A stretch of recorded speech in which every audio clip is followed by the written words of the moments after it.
the biggest stories that matter to you the most. Breaking news, John Calipari is finalizing a 5-year deal to become the Arkansas Razorbacks' next head coach, covering college sports like no one else. The biggest guests in sports. We now welcome in Hall of Famer Jim Calhoun. Such a pride I had, I came to Connecticut. The legend, Tim Tebow, joins us. We'll run it back. I like it. The legend, Herschel Walker.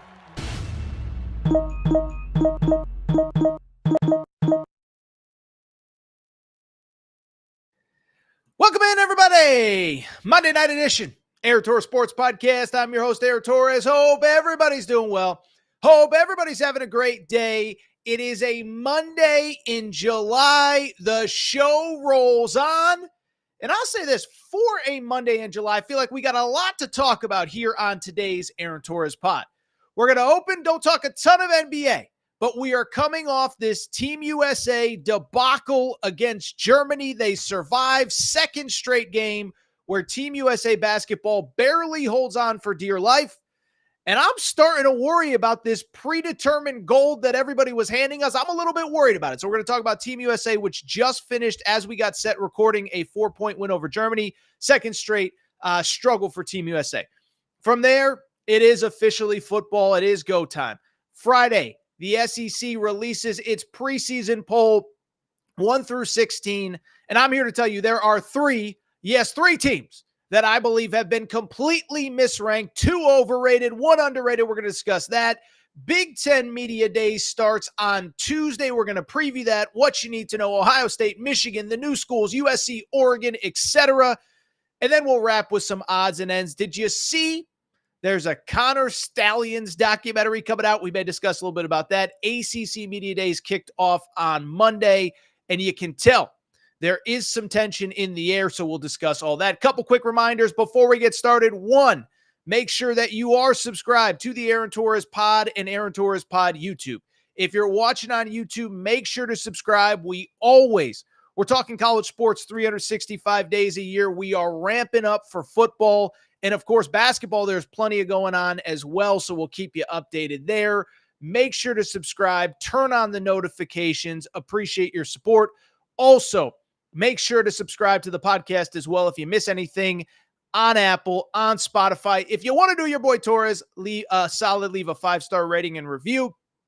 And I should also mention that with football coming up, we do our separate college football gambling show in which we kind of break down things more from the gambling perspective. We are launching our over-under win total preseason series this week.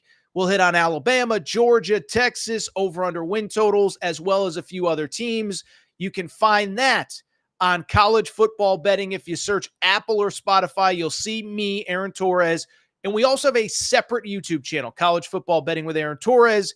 You want to support your boy Torres over there, go ahead and do that. Again, ramping up that coverage this week. With that said, there is no more time to waste. It is July, but we are going strong. And so with that said, let's not waste any more time and let's get to the topic of the day. And the topic of the day, listen, we talk a lot of basketball on this show. I'll be honest, I'm a little bit biased. I think we might talk college hoops better than just about anybody on the internet, okay? At the same time, we don't do a ton of NBA on this show. It's just not our area of expertise, our wheelhouse. But hey, at the end of the day, something like 99% of our views and downloads are from the US of A. We're all Americans. Now, I know there was some stuff that went on this weekend that maybe pertained to that, but today we're focusing on the Olympics, which are coming up, and specifically Team USA basketball. We don't talk a ton of, again, USA basketball, Olympic basketball, whatever, but with the Olympics starting, and more specifically, Team USA struggling in back-to-back games, including a game that just went final right before we got on air. Figured it might be a good time to at least talk a little bit about Team USA and their struggles. So if you missed it, so first of all, Olympics, as crazy as it sounds, Paris Olympics opening ceremonies are on Friday night.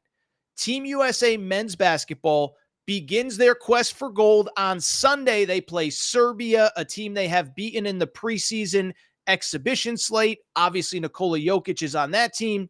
But I'll say this, like not a big NBA guy, you know that. But I can readily admit that I am actually very excited and was very excited to watch this Team USA basketball team. You kind of have that old guard with LeBron and Steph Curry and Kevin Durant. You have the new guard with Jason Tatum and Anthony Edwards. As the camp has unfolded, a little bit of controversy. Jaylen Brown blaming Nike for not being on the team. So it's got a little bit of something for everybody. Here is where it gets concerning, though. Prior to the Olympics, there was a lot of talk. Like, is this maybe the best NBA team, the best Olympic team that has ever been assembled? You got the young stars. You got the new stars, new age guys. I didn't even mention Anthony Davis, Devin Booker, Drew Holiday, on and on. Is this the best team that's ever been assembled? Well, I'll say this. Through 5 pre-Olympic exhibitions, I don't think there's any doubt that this is not trending to be that team. And if we're not careful, we might mess around and lose a game or two once these Olympics start because this team is not looking good. So on Saturday, I'm sure most of you at least saw in passing, the U.S. played the African qualifier, the South Sudan, on Saturday, okay? And if you're not familiar with the South Sudan, it's okay, by the way. How about this? Fun fact on the South Sudan. You don't get this anywhere else. You know that the South Sudan is the newest country in the world? Just became a country in 2011, qualified for their first Olympics. Feel-good story. If you saw on Saturday, the U.S. probably should have lost to the South Sudan Saturday afternoon. JT Thor, how about that? A shout out to producer Matt's alma mater, Auburn. But JT Thor hits a big shot in the final seconds. LeBron James comes down, puts in a layup to give the U.S. a 1-point win. JT Thor's bucket gave the South Sudan a 1-point lead. LeBron hits a bucket with 4 seconds left. The U.S. survives. Okay, cool. Well, what happens on Monday afternoon right before we come on live on the Aaron Torres Pod YouTube? Well, how about this? U.S. again struggles, is down late against Germany, and again, it's LeBron James who carries them to I believe it was a 92-88 win, 4-point win for Team USA. But at the end of the day, they have now played 5 pre-Olympic exhibitions. In those 5 exhibitions, 3 of the wins were by 6 points or less. A 6-point win over Australia, 1-point win over South Sudan, and a 4-point win over Germany on Monday afternoon, right before we came on air. And I'm just here to ask you one question. Is it time for panic with Team USA? Because I'll be honest, I kind of think it is time to panic a little bit with this team. First off, let me say this. There are a lot of guys that are trying to figure out their roles, this, that, the other thing. We got to give credit where it's due because LeBron James has been unbelievable in this tournament. And I know the second I say LeBron, half of you are going to turn this off. You don't like LeBron. Some of you love LeBron. Some of you think he's the GOAT. Some of you think he's overrated. Some of you think he's whiny. And I'll be honest, I really kind of teeter with LeBron because there are a lot of things off the court, away from basketball, that are kind of annoying when it comes to LeBron. But at the same time, you cannot deny this guy's insane basketball abilities, and especially if you watched on Monday afternoon. I keep wanting to say Tuesday. It was Monday afternoon in the U.S. The U.S. was trailing Germany late, okay? How about this? LeBron James, at 39 years old, on a team that includes Jason Tatum, the best player on an NBA champion, Anthony Edwards, one of the rising stars in the league, Steph Curry, whoever. LeBron James had 11 points in the final 4 minutes to seal the victory, had a couple big rebounds, and it's just like, you can criticize him, you can dislike him, but my goodness, when USA basketball needed somebody to step up, LeBron did it. I saw a tweet, it was a young lady who basically said, I was watching the game with my daughter. She said, when an NBA season starts, I'll go back to rooting against LeBron, but right now I appreciate him, and that's exactly the truth. LeBron has been unbelievable. On Monday afternoon, let's get this right, he had 20 points, 11 in the fourth quarter, as I mentioned, 6 rebounds, and 4 assists. And that was again after hitting the game-winning bucket on Saturday when he had 22 points. The problem is that outside of LeBron, nobody else has been terribly consistent. And the one thing I will say, if you haven't had a chance to watch, the games are on at weird times, maybe you're just getting caught up. It doesn't feel like there's a lot behind LeBron in terms of guys that are comfortable in their roles and whatever. And so to me, if I had to say one thing about this Olympic team, I think it's pretty straightforward. If this does not end with gold, if there are struggles, and I'm not doing like the whole let's overreact, let's point fingers, let's fire everybody. We got college football season to get into firing mode. But I will say, like, it does feel like the one guy that doesn't really have it totally figured out is actually Steve Kerr. So Steve Kerr is the head coach. And again, this isn't blame Steve Kerr, worst coach ever, whatever. But at the same time, if you watch these games, it feels pretty obvious that he's kind of riding with the older guys, kind of letting them start, giving them their flowers, appreciating them. And then it's kind of the younger guy, but the USA struggles, and then they put in the younger guys make a run. And there's just this weird thing where I don't think Steve Kerr has figured out, like, hey, let's show some respect to the older players, but the younger players are actually carrying us. And it just feels like everybody outside LeBron, nobody really knows their role or even really like what to expect, right? So it's interesting because some of it, look, it's not all Steve Kerr's fault. Kevin Durant's been banged up. You expected to have him. Okay. Kawhi Leonard, there was that weird thing that I just mentioned a minute ago where he's part of the Olympic team, then he's not part of the Olympic team, then he leaves, but it doesn't appear as though he wants to leave, but Team USA sends him home. Everybody thinks they're getting Jaylen Brown. They take Derek White, whatever. So you have two key pieces that I think he thought he would have that he didn't. But you watch these games, and there's just no consistency pretty much anywhere. You start Steph. You start Drew Holiday. You start Devin Booker's kind of a guy that's kind of in that middle where you can't really figure out his role. You fall behind, you struggle early. Then it's usually Anthony Edwards and Jason Tatum come off the bench are pretty good. But then the problem becomes you put the older guys back in and you get to crunch time and you can't really figure out, am I going young? Am I going old? Even if you watch the game on Monday, Joel Embiid's playing late, but does he really fit with what they're trying to do? Steph was off the court, then he was on it late. Anthony Edwards was on the court, then he was off it late. And I just don't think Steve Kerr's really figured out what to do.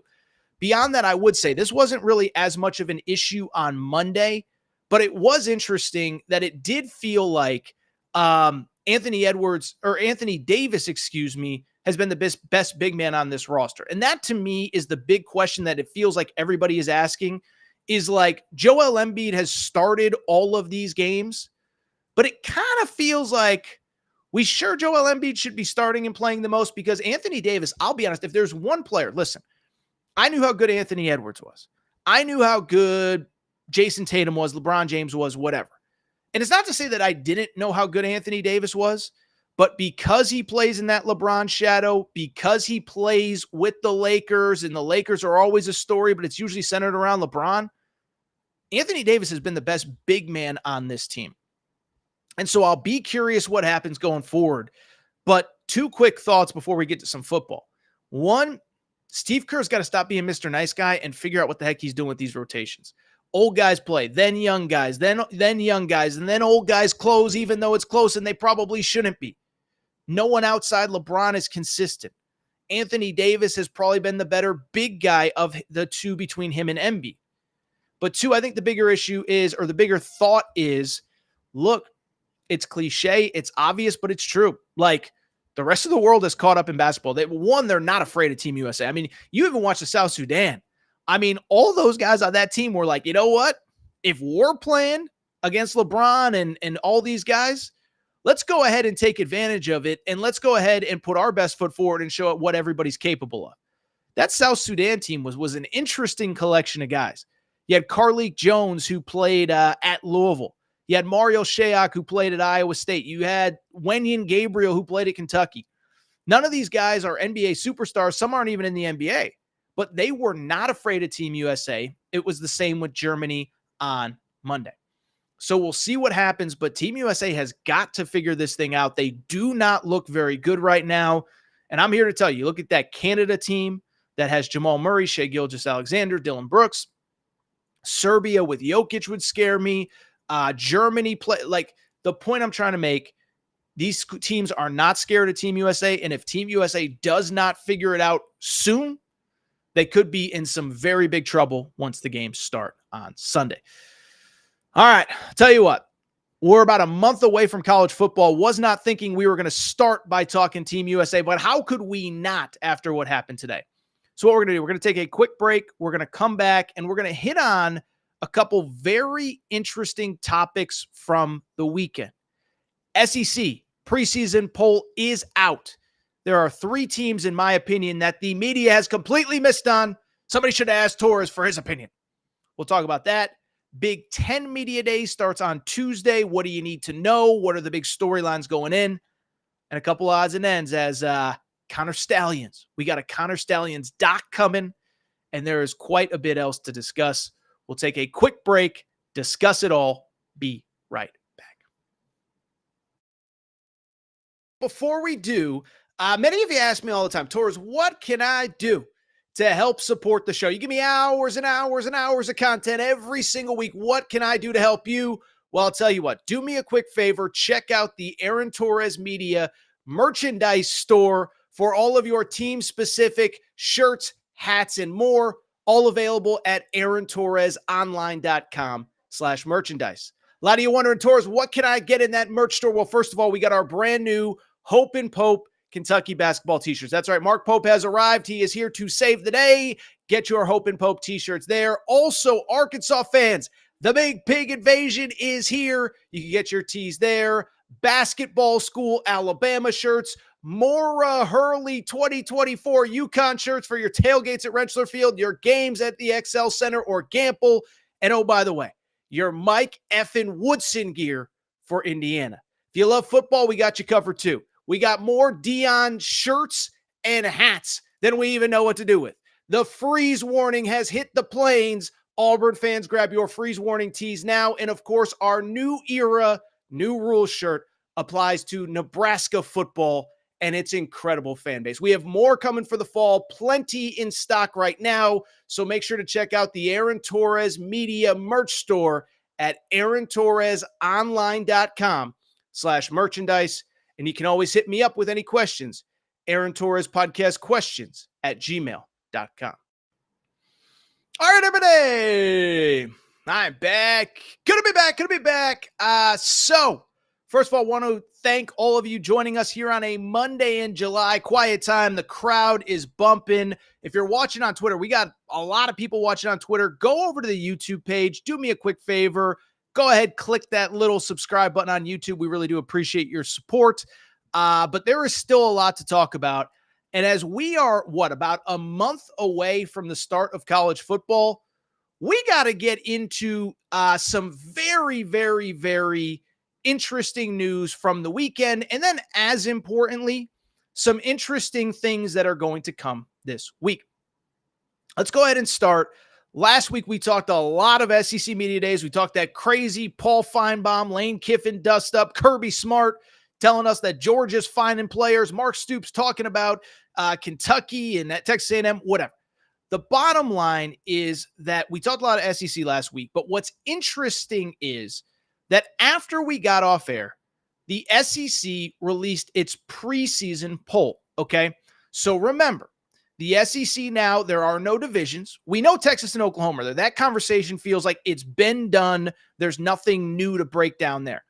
But there's no divisions. And so when we talk about teams that, let me backtrack. No, Texas and Oklahoma are here. There are no divisions, though. Sorry, something popped up there. I got scared there for a second. Okay, so there's no divisions. And so why that's important is because now when we do preseason rankings, it isn't about are you going to finish third in the West or first in the West, second in the East, or are you going to be fifth in the East? Now it's just straight up 1 through 16. And so what I want to do is talk about the SEC preseason poll and preseason rankings. And I want to talk about the 3 teams that I do think that pollsters got wrong when it comes to the SEC. So here is the SEC preseason poll as voted on by the media, 1 through 16. It was released on Friday in order. Georgia 1, Texas 2, Alabama 3, Ole Miss with Lane Kiffin 4, LSU 5, Missouri 6, Tennessee 7, Oklahoma 8, Texas A&M 9, Auburn 10, Kentucky 11, Florida 12, South Carolina 13, Arkansas 14, Mississippi State 15, Vanderbilt 16. So one, to me, it's just weird even seeing 1 through 16. It was funny. I was doing radio with my buddy Phil Elson. I was on his show on Friday right after the poll came out to hear the idea that Arkansas is 14th in a 16-team SEC, or this team's the 9th, or this team's the 10th, whatever. So one, it's just weird to see 1 through 16. But two, what I also find very interesting about the polls is that I believe that there are 3 teams that are just wildly misranked in these polls, and I want to get to the 3 now. The first one that I just think is completely off, by the way, I think 2 are overrated, 1 is underrated. The one that I do think I want to start with that I believe is probably a little bit overrated. At number 5, the LSU Tigers. Now, first off, this is interesting. Even the positioning at number 5 is interesting, and I think it's interesting for this reason. Remember, we are going to a 12-team playoff this year. You know that. There are 5 automatic bids, 7 at-large bids. And so I bring it up because I think that in basically every year, the SEC is going to get a minimum of 3 teams in that 12-team playoff. You're going to get your conference champion, and I think at minimum 2 at-large bids. And I think most years you'll probably get a 3rd. And some years I think you might even get a 4th. And so why it's interesting is that 4-5 range is kind of the cut line of teams that can legitimately make a 12-team college football playoff. So the pollsters are telling you they think LSU is a fringe playoff contender.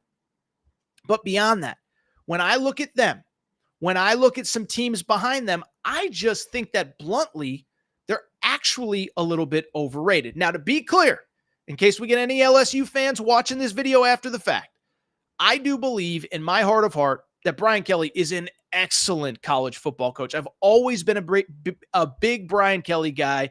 Big Brian Kelly supporter. I've said it from the beginning.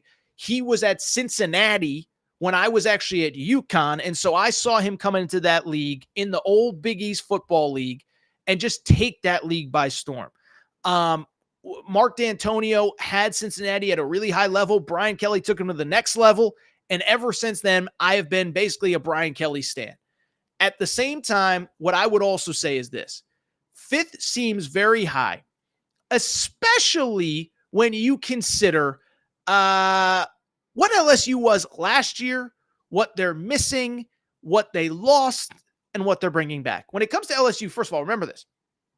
1, they statistically had one of the worst defenses in all of college football last year. Okay, that's not hyperbole. That is fact. When you look at LSU, first of all, this is what you need to know about LSU. Let's just take a look. They finished last year. This is a season ago. They finished what? I'm trying to look really quick here off the top of my head. Give me a second here. Let me find it. Okay, found it.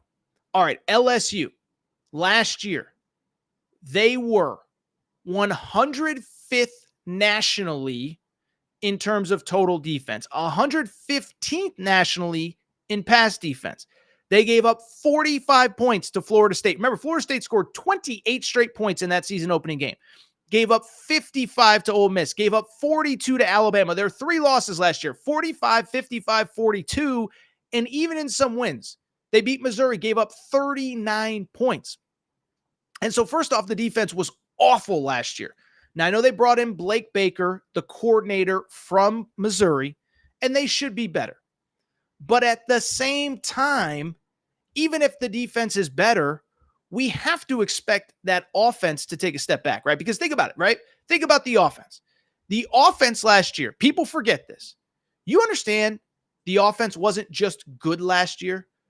Do you realize, and a lot of people, I bet, have forgotten this, LSU quite literally had the number 1 offense in all of college football. 543 yards a game, 45 points per game, number 1 offense in all of college football.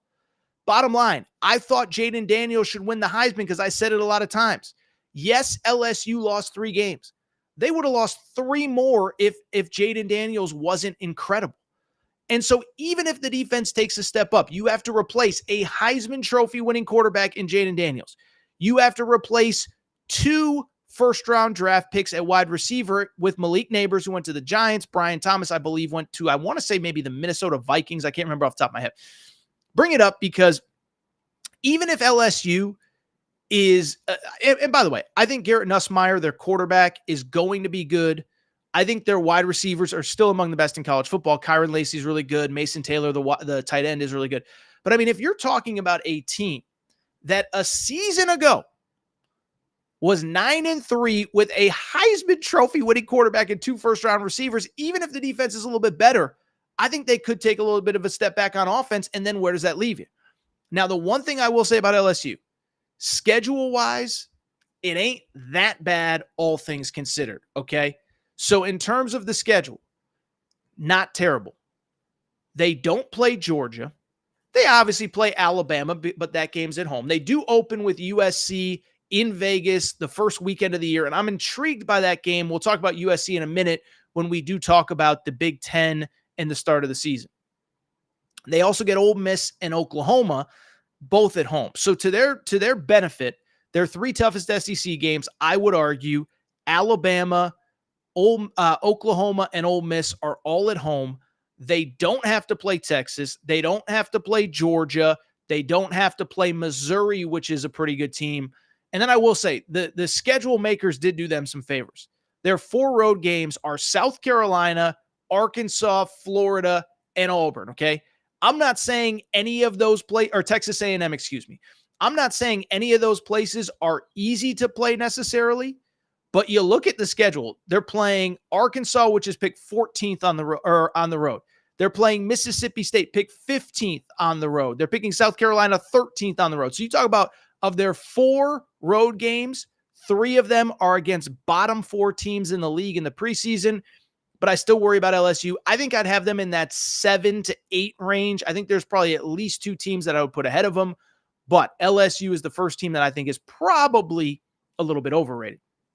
In terms of the SEC preseason poll, the one team that I do think is underrated, by the way, I encourage you to share your thoughts, drop your thoughts in the comments section. Tell me who you think is overrated, underrated, whatever. The one team that I do think is underrated in this preseason poll, and I know you all are going to make fun of me for saying this team, because every year there are so many guys and girls in the media that overrate this team. I do think Texas A&M is underrated. I know what you're going to say, Torres, every single year. You media people, you overrate Texas A&M. To which I would say you're right. I can't argue it. I've been arguing that Texas A&M is due for years now. But at the same time, what stands out to me about Texas A&M is a few things. First off, as we enter this new world of the college football playoff expansion, but also conference expansion, I know I've said this in a lot of places, so if you've heard me say this, forgive me. But I kind of believe that we are entering a new world where schedules are more important now than they have ever been. It's almost like the NFL, right? Because you look at the NFL and think about the NFL. Think about the NFL is that if you think about the NFL, every year we have a team go from worst to first place, right? Every year there's a team that stunk the year before, goes to first place, wins their division, makes the playoffs. Last year it was the Houston Texans. Now, obviously there are a number of factors that can go into that. Is it an injured player coming back? In the case of the Houston Texans, CJ Stroud is better than most people thought he was going to be. But you know what generally leads to teams being vastly improved in the NFL one year over the other? They're playing a last place schedule. So if you finished in last place, you're playing other last place teams. And if you get better and they don't, it's advantage you. And so in the NFL, schedule matters maybe more than anything. And I think in the SEC and the Big Ten, it's going to be that way going forward with these teams. And so you look at Texas A&M. Listen, Texas A&M, you could argue got about as many breaks as you possibly could with the schedule. That's not even taking into their personnel, the coaching change, whatever. They got as many scheduling breaks as you possibly could. First off, they're one of only 2 teams in the SEC. Arkansas is the other, has neither Georgia nor Bama on the schedule. That's a pretty good start. Beyond that, no Georgia, no Bama. They also don't play Ole Miss, which was picked to finish number 4 in the preseason polls. That's interesting in its own right because they've struggled historically with Ole Miss. Lane Kiffin seems to have that program's number. And then, oh, by the way, on top of that, they also play of their toughest games. Essentially, all of them are at home. They play Notre Dame at home in the out-of-conference. That doesn't even matter for the preseason poll. But then you look at the conference home games. Their 3 toughest conference games are all at home. Missouri at home, Ole Miss at home, or not Ole Miss, excuse me. Missouri at home, LSU at home, and Texas at home. And so you look at that schedule. No Bama and Georgia. No Oklahoma. No Ole Miss. Plus, no Tennessee, by the way, which I think is an important one. Plus, you get Texas at home, you get Missouri at home, you get LSU at home. Also worth noting, of their road games, listen, there are no easy places to play in the SEC, except maybe Vanderbilt. But of their true road games, they play at Florida, at Mississippi State, and their final SEC road game is at Auburn, okay? None of those places are easy to play. But at the same time, Auburn was picked to finish 10th, Florida picked to finish 12th, and Mississippi State picked to finish 15th. So all 3 true road games, bottom half of the league. Your 3 toughest games are at home. Advantage Texas A&M. And then I think the other thing we have to remember with Texas A&M, they do have good players, right? Like part of the reason that everybody was mad with Jimbo Fisher, part of the reason why he got fired isn't just because of wins and losses. It's because of wins and losses with an insanely talented roster. And so you look at what Jimbo Fisher inherited, what he kept, what he developed, what he built. I mean, look, 2022 class, one of the greatest classes of all time. And so you look at what Mike Elko now inherits. Listen, it's not perfect. They lost a lot through the portal. But at the same time, Connor Wigman's back. And you could argue, outside of Carson Beck and obviously Quinn Ewers, who's now coming into the league, you could argue Connor Wigman's as accomplished as anybody. Now, I know Jalen Milroe won the SEC title last year at Alabama, but he didn't statistically do what Connor Wigman did in a short amount of time 2 years ago when he played as a true freshman. Was great, 7 touchdowns in like 3 games. He gets hurt early last year. Nobody knows what their season would have been. But you have Connor Wigman. You have, on top of that, 3 established running backs. You have 2 or 3 really good wide receivers, and that defense still has a lot of talent from a season ago. Top 20 defense a year ago, by the way. Shamar Turner's back. Shamar Stewart's back. Some of the defensive backs are back. By the way, you add one of the best transfers in the country, Nick Scourton from Purdue. So you look at A&M, the schedule's there, the talent's there. Let me say one other thing. Mike Elko, he ain't Jimbo Fisher, okay? And Mike Elko, if you know about him, if you don't know about him, remember, this is a guy that if you want to say it's A&M, they'll figure out a way to screw it up. Okay, I can't argue with you on that. But at the same time, remember, this guy went to Duke 2 years ago. Went to Duke 2 years ago and won 9 games in his first year. And so everyone's going to sit there and say, oh, it's Texas A&M, it's overrated. Who is this guy? All I'm saying is he won 9 games in year 1 at Duke. I know the ACC ain't the SEC, but also the roster that he inherited at Duke certainly isn't what he's inheriting in A&M. Lastly, with Elko and with A&M, then we'll get to the last team. It is worth noting, for all the complaints about Jimbo Fisher, kind of interesting that A&M pretty much played its best football under Jimbo Fisher with Mike Elko as its defensive coordinator, and that there's a pretty direct parallel of Elko leaving and the program falling apart. Jimbo Fisher's first 4 years with Elko as his defensive coordinator, 9-4, 8-5, 9-1 in that COVID year, 8-4. Listen, not perfect. There's a reason they called him Texas 8-4, but it doesn't change the fact that they were respectable, if not great. First year without Elko, 5-7. Second year, 7-5. So you go, 12-13 post Elko, and you were whatever, probably about 15 games above 500 before that. So I just sit there and say, like, Elko is that dude. By the way, he recruited a lot of those guys in the locker room. So it's not like all those guys have no idea who he is, no respect for him. No. They respect him. They stayed for him. I think Texas A&M, listen, I can't sit here and say they're a playoff team. There are still questions. I think they probably finish somewhere in that 5-6 range. I actually think it's conceivable they finish ahead of LSU, who we just talked about. Finally, the third team, and I'll be quick on this one because I don't think they're wildly underrated. I just don't have Texas in my college football playoff, okay? And I don't have them in the SEC championship game. I know that Nick Saban had Texas in his championship game, and I know that a lot of people think that they'll make it in year one. I'm just not sold that I believe it. And why I don't believe it, I'm just kind of stuck on the idea of, I still don't believe, as crazy as it sounds, that Texas fully understands what it's getting into in the SEC. And I know that's cliche. I know it's a talking point, but you can go back to a few weeks ago. Quinn Ewers saying, we're everybody's biggest game.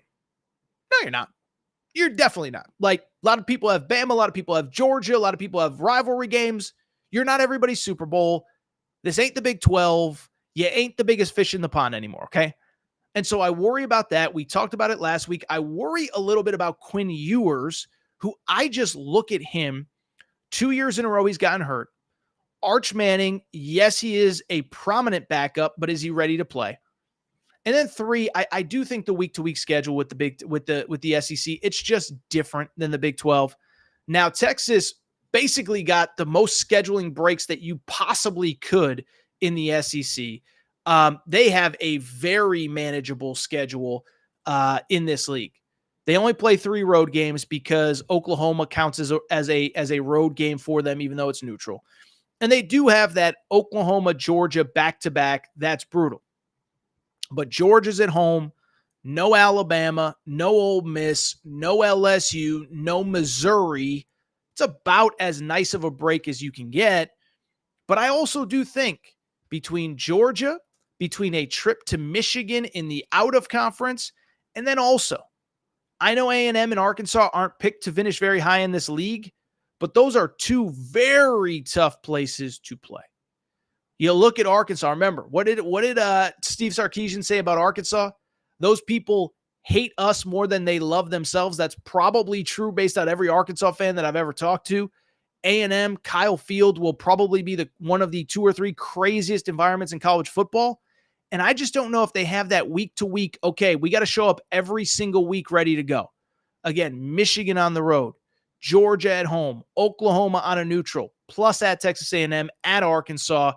I think they lose 2 or 3 SEC games. I don't have them in the SEC championship. I'll explain why once the fall goes on. But to me, that's what stands out about the SEC schedule. All right, really quickly, one more football topic. That segment went long. Surprise, surprise. I do want to talk about the Big Ten. So Big Ten Media Days open on Tuesday. And much like the SEC, the Big Ten is undoubtedly going through quite a bit of transition. We know what's going on. 4 new teams in that conference: USC, UCLA, Washington, and Oregon. Jim Harbaugh leaves Michigan. Sharon Moore is in. And I think it's an interesting year for some of those other teams outside of the big dogs.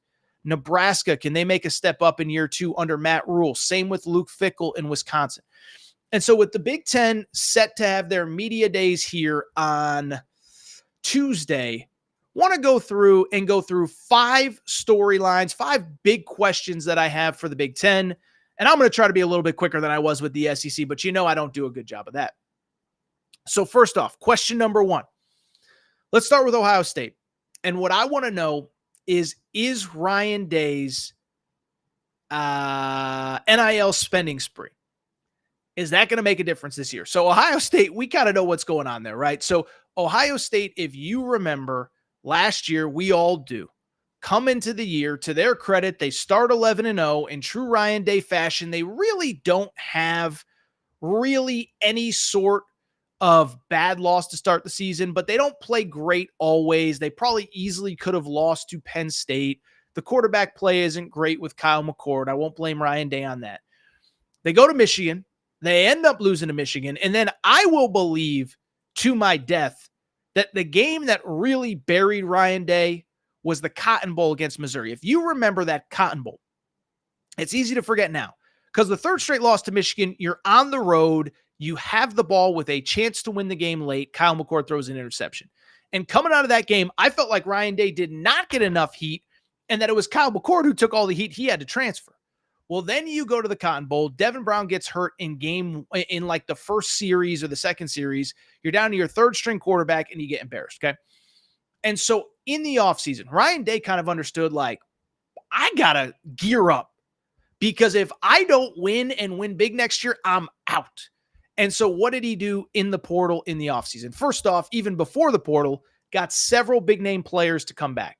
Emeka Egbuka could have been a first-round pick at wide receiver is back. Travion Henderson, leading rusher last year, could have gone pro, is back. Denzel Burke could have been a first-round cornerback. He's back. JT Tuimoloau, defensive lineman, could have been a first-rounder. He's back. So you have several key players come back, and then you crush the portal. Will Howard comes in as quarterback from Kansas State. Julian Sayin comes in as your backup quarterback, true freshman who was set to begin at Alabama before Nick Saban retires. You bring in Caleb Downs, All-American safety from Alabama. And then you bring in Quinshon Judkins from Ole Miss. So I bring it up because this is really put up or shut up time. And I just want to know, does this spending spree make a difference? Because on the one hand, Ohio State certainly has the most talented roster in the Big Ten, maybe in the country, right alongside Georgia. But two, I would also say that I still worry about Ryan Day in big games. I know that Jim Harbaugh is no longer at Michigan, but this is a team that in their big games has not played great. Lost in the bowl game last year. I've had a couple really bad playoff losses. I know playoffs are a different deal, but they blew a huge lead against Clemson a few years ago. Got destroyed by Alabama in the championship game. Maybe I'm being too nitpicky, but you lose 3 straight to Michigan. You haven't won. You won one playoff game. That was the Clemson game in the COVID year. I'm just looking at this year and I'm saying in those big games, how are you going to do? Specifically, you got to play at Oregon in week 7. You have to play at Penn State. Now, Penn State, you've had their number. And you got Michigan at home to close the regular season. I have no ill will with Ryan Day. I don't know that I trust him in big games. And I just bring it up because this is put up or shut up time. You gotta beat Michigan. You gotta play for a Big Ten title. And it's not just enough anymore to make the playoff. You got to win a couple games once you get there. Going to be fascinated to see. Second story. We'll go a little bit off the grid because I find this team absolutely fascinating.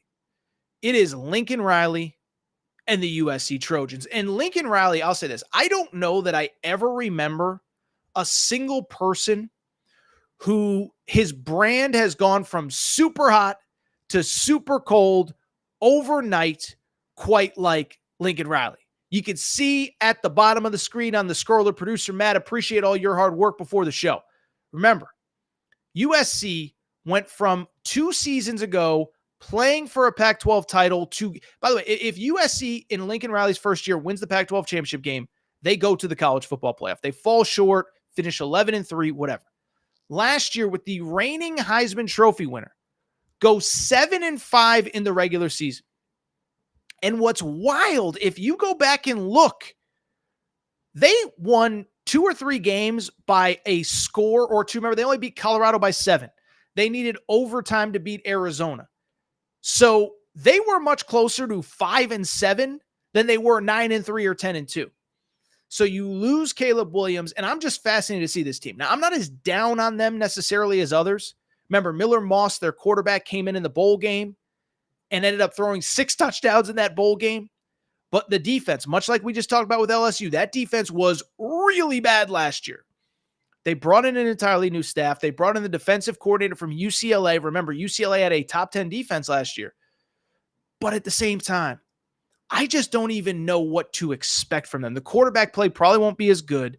The skill position guys, are they good enough? And even if the defense is improved, What do you really make of it, right? And so it's going to be fascinating to watch. And the cool thing is, because I just told you a minute ago, I'm a little bit more down on LSU than maybe a lot of people. That game 1 in Vegas is going to be fascinating because I know in this 12-team playoff era, you think, oh, you got 2 or 3 mulligans. I think both those teams, if they lose that game, it becomes panic mode because the schedule does not get any easier. We talked about LSU, but from USC's perspective, listen, positive, you don't play Ohio State or Oregon. That's a positive. The negative is that you also have to open Big Ten play at Michigan. On top of that, you also have to go to Washington late in the year. In between, you have Notre Dame in an out-of-conference game, so that's not easy. And then what I find interesting is a lot of the kind of toss-up games in the middle of the year could go either way. They are at home, but you have Penn State at home. Penn State's a really good team. Now, I have questions about the offense, whatever, but Penn State's a good team. Wisconsin, year 2, Luke Fickell. You don't think they're going to figure it out eventually? Matt Rule, year 2, Nebraska. You don't think they're going to figure it out eventually? So you just look at this schedule. LSU on the front end, Notre Dame on the back end, at Michigan, at Washington. Even if Washington's going to take a step back under Jed Fish, that place is so tough to play. And then a lot of toss-up games, like I said, in the middle of the season, all at home. But Penn State, Nebraska, Wisconsin, I don't think any of those games are gimmies. Absolutely fascinating from USC. Number 3 question. Is Oregon actually the favorite to win this league? Because it's interesting, right? Like we think about the narratives, the national conversation. And I think it's easy to sit there and say, well, how are these Pac-12 schools that are coming into the Big Ten, how are they going to handle the toughness and the physicality and the this and the that of the Big Ten? And I think that's maybe a fair question for USC for sure. UCLA, I don't think we know anything about what they're going to be. Washington, I think we'll figure it out under Jed Fish, but it's going to take time. I'm here to tell you, if you think Oregon's going to come into this league and get pushed around, I'm sorry, you got another thing coming to you. Dan Lanning is a defensive coordinator, defensive mind, and yes, he hasn't won the really big games yet. 0-3 against Washington, 0-2 against Kalen DeBoer last year. But that is a tough, physical team, and it's also a team with a ton of weapons on offense. Dylan Gabriel, remember, comes over from Oklahoma. Incredible passer, incredible college quarterback. Evan Stewart, the former Texas A&M wide receiver, transfers in. And to his credit, Dan Lanning, he got really aggressive in the portal, specifically on the defensive side of the football, getting ready for this league. Just got a kid named Derek Harmon, defensive tackle from Michigan State. Jabbar Muhammad was a star cornerback on Washington's national title runners-up last year. Just bring it up to very simply say that I think Oregon is coming into this league to win this league and going to be fascinated to see how they do. They have a tough schedule in some regards, not so tough in others. They play both Michigan and Ohio State. Ohio State at home in week 7, Michigan on the road in week 12. They do, however, avoid USC, which can obviously put up points. They avoid Penn State. They avoid some of those other kind of second-tier teams in the Big Ten. I'll be fascinated to see, but I think if you're talking about a team that could potentially come into this league in year 1 and have success, it's probably the Oregon Ducks. Really quickly, I am interested in some of these other teams. I mentioned kind of those second-tier teams. Year 2 for Luke Fickell. I think Luke Fickell's going to figure it out. New quarterback. Remember, Tyler Van Dyke from Miami comes in for them. Nebraska. Listen, Nebraska's kind of like A&M.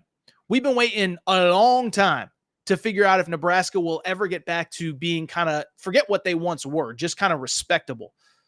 Nebraska, they lost 7 games last year.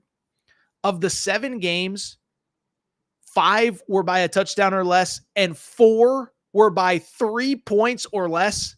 Opening night, lose by 3 at Minnesota. Lose to Michigan State 20-17. Lose to Maryland 13-10. Lose to Iowa 13-10. And so a couple plays here or there, that's easily a 7-8 win team. And I think Nebraska has a chance to actually be really good this year. Another team whose schedule breaks nicely for them. They do, as I said, have to play at USC. They also play at Ohio State, but no Oregon, no Michigan, no Penn State. I think Nebraska has a chance to be pretty interesting. And then lastly, let me say this. Michigan is very interesting to me. And I think everybody's just kind of given up on Michigan because of the fact that Jim Harbaugh went to the NFL. And I think that's a mistake. I understand why they lose, obviously, an iconic coach who's a really, really, really good coach. And also, I do understand the perspective of you lose like 40-something players off last year's team. They had 13 players drafted in the NFL, as much as anybody in college football, the most players drafted from any one school. On the flip side, most of the staff stayed in place. Certainly the offensive staff. Sharon Moore is now no longer the play caller. He's the head coach, but Kirk Campbell comes in to call plays. And then on defense, they still have actually a lot back from last year. Mason Graham's going to be a first-round pick at defensive tackle. Kenneth Graham, Ernest Hausman at linebacker. Will Johnson, I saw, was the preseason defensive player of the year in the Big Ten. I'm starting to wonder, are we undervaluing Michigan a little bit? Now, like everybody else, we talked about it. The schedule is what it is. They have to play at Ohio State. They get Oregon at home. And remember, they do play Texas in the out-of-conference. Where it gets interesting, though, is that there is no Penn State. You could argue they maybe struggled a little bit more with Penn State last year than they did with Ohio State. Remember, they held on for dear life against Penn State, 32 straight runs or whatever it is. They also, like I said, they don't play some of those other marquee teams. Their over-under, though, is 8.5. And I do sit there and wonder, are they maybe a little bit undervalued? I think they're probably at minimum a 9-3 team and competing to go to the college football playoff. Couple odds and ends before we get out of here. Again, appreciate everybody's support. If you're not subscribed, make sure to do so. Just want to say one quick thing as far as some other odds and ends before we get out of here. I ended on Michigan there a moment ago on purpose. Did you see this? This story came out on Monday. Connor Stalions. You remember that name? So if you remember last year, Michigan wins the national championship. Everybody's all excited. But it's easy to forget how crazy the end of that season was with Michigan. They start off red hot. Harbaugh was suspended to start the year from Hamburger Gate. That was the NCAA investigation into them buying free food for recruits. He comes back. They're destroying everybody. And then this story pops up that there's some sort of sign stealing. Nobody knows what happens. Connor Stalions is put on administrative leave. Connor Stalions is fired. Michigan goes on their bye. And all of a sudden, every day a new story comes out, and it's all centered around this guy, Connor Stalions, who was kind of the brains behind the operation, okay? Connor Stalions was the guy who was buying tickets to some of these road venues. Connor Stalions was the guy who was sending his buddies to, scout potential playoff teams. Connor Stalions was the guy that we think was on the sideline against Central Michigan. So he gets fired. Then, and this is the part everybody forgets, the Big Ten, without real jurisdiction, suspends Jim Harbaugh for the final 3 games of the season when they happen to have at Penn State and Ohio State to close the regular season. They had Maryland in the middle, but you get the point. And so I just bring it up because that was a wild story. And not only was it a wild story, but it was also a wild story. And this guy was like, I don't even know what the right word is, larger than life character. I don't know if larger than life's the right way to put it, but nobody knows much about him. He's a former Marine. He has the manifesto. We're trying to figure out what's his deal. Well, I bring it up because I don't even know if I said it, but Netflix announced that they will have a series of documentaries this summer. Remember, every summer they do that Untold series. Last year they did the Johnny Manziel documentary. They did the Tim Tebow, Urban Meyer Swamp Kings. This year they're doing one on Connor Stalions and really from his perspective.